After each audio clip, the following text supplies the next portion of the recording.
right, everybody. So I'm going to talk to you guys about what chiropractic is, because you guys work in a chiropractic office, and a lot of times people will ask you, so what's a chiropractor? Because people ask you, like, where do you work?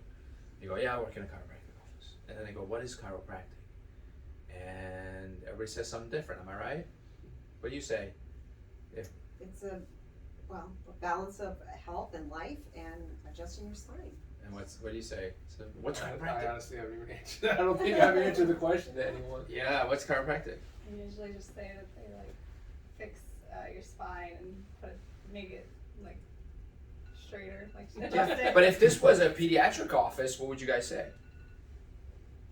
Work with kids. Yeah, I mean, we help 6 kids, right? This is what you say. So you don't say what you do, you say who you help, right? If this was a carpentry shop, what would you say? What do you do? Like, what does your organization do? Make furniture. We make furniture. Am I right? Mm-hmm. Like, cool. So, but like when it comes to chiropractic, everybody's like, oh, I don't know. But honestly, we help people, right? And we help people become more what? What was the first word you used, or one of the words you used? Healthy. Oh, healthy. Yeah, right. We can help people get healthy, right? And then, because I think that would be a good thing to say, right? So we help people get healthy, and stay that way. Because don't we have some people who come to us, they're already healthy, but their goal is to stay healthy, right? And then our goal can change. But so this is, everything we do is based on these 4 principles. Principle number 1, and everything that happens in all your bodies is based on the same 4 principles. Principle number 1 states that the human body is self-healing and self-regulating. Does that make sense? So if let's say if your body needs a little extra cortisol, do you think your body will produce it?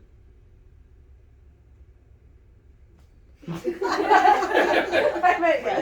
So where does the cortisol come from? Like, if someone's under stress, cortisol levels go up, right? Where does that come from? Do you go take cortisol and put it in your body, or does your body produce it? Yeah, and if you're about to eat your food, does your stomach need some acid? Yes. Does it produce that? Yes. The minute you smell it, it produces it, right? And what if you guys need some vitamin D and you go in the sun? How does the sun make vitamin D in your body? Doesn't your body produce vitamin D? Like, the sun triggers a chemical reaction, but still leads to vitamin D, so your body still produced it, right? And do you know that your skin is only alive every 30 days? It dies and you get new skin. Did you guys know that? Your skin cells only live 30 days. Your liver only lives about 24 days. Your bones are only alive every 90 days. Everything in your body is constantly changing, constantly repairing itself. And so based on that, would you agree that human body is self-healing, self-regulating? Yes. Yes. Yeah, whatever you need, you produce. So if I cut my hand, will it heal? Yes. It should heal by itself, right? Now I may need stitches, but do the stitches make it heal, or do the stitches just bring the edges together and hold it in place? Hold it in place. Yeah, but so then, like, right where I did the cut, I start to generate more skin cells. Not only that, the blood clots. Does the blood clot everywhere in my body, or just right there? There's some kind of an intelligence right inside of me that says, okay, we're gonna constrict the blood vessels where there's the cut. We're gonna cause some clotting to stop the bleeding, and then we're gonna start creating some scabs, and then we're gonna pull the skin together, and we're gonna regenerate new skin. We're gonna create some scar tissue, maybe even. And we're gonna heal this thing. How many different things have to go into action when that happens? Do you need anything? Do you need to read a book on how to heal your hand? It's pre-programmed in you. Now, if I cut a piece of steak and throw it in the corner of the room, is that going to heal? It's not going to heal, right? Because there's no life in that. The human body, principle number 1 is self-healing and self-regulating. Make sense? You guys are going to memorize this, because I'll quiz you next week on this. 4 principles. Number 1, human body, self-healing, self-regulating. Number 2, the nervous system is the master system in charge of all functions of the body. Does that make sense? If I chop off my head, remove my brain, will I live or die? Is that a theory or a fact?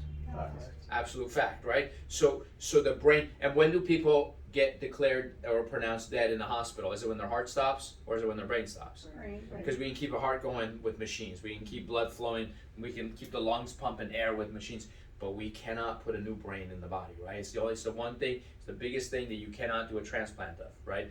The brain is the master system, and the brain is connected to every cell, every tissue, and every organ in your body through nerves. Those nerves come down the spine, come out, and go to all the organs of the body. As long as there is no interference in that system of nerves, you all should have the best health you've ever had in your life. We call that normal.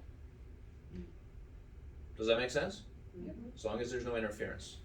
Now, if there is interference in that system, your body can't do what it was designed to do. It'll do its own thing. So all of a sudden someone has a cut and it's not healing. All of a sudden someone can't squeeze their hand because there's nerve pressure and those muscles aren't strong enough. All of a sudden they can't feel their fingertips because there's numbness or tingling. How many of you have had your foot fall asleep? Yeah, in your life, everybody, right? You know, that's nerve interference. That's when a nerve is being pinched. So if you have a nerve that goes to our stomach, will our stomach function properly if there's interference on that nerve? If there's a nerve that goes to your bladder, is the bladder going to function properly? So there's a nerve, so principle 2 was nervous system, master system in charge of all the functions of the body, and as long as there's no interference, you should have the best health you've ever had in your life. That's called normal. Principle 3, any interference in the system of nerves will affect your body's ability to function normally. That's when you're susceptible to illness, disease, and injury. Make sense? So number 4, the job of the chiropractor is to restore law and order in that system of nerves. Simple as that. Make sense? Remove interference so that the nervous system can function, so your body can become self-healing, self-regulating again. Simple. 4 principles. Remember those principles. We're going to build on this each time. All right? Any questions? Nope. Are we good? All right. Talk to you next week.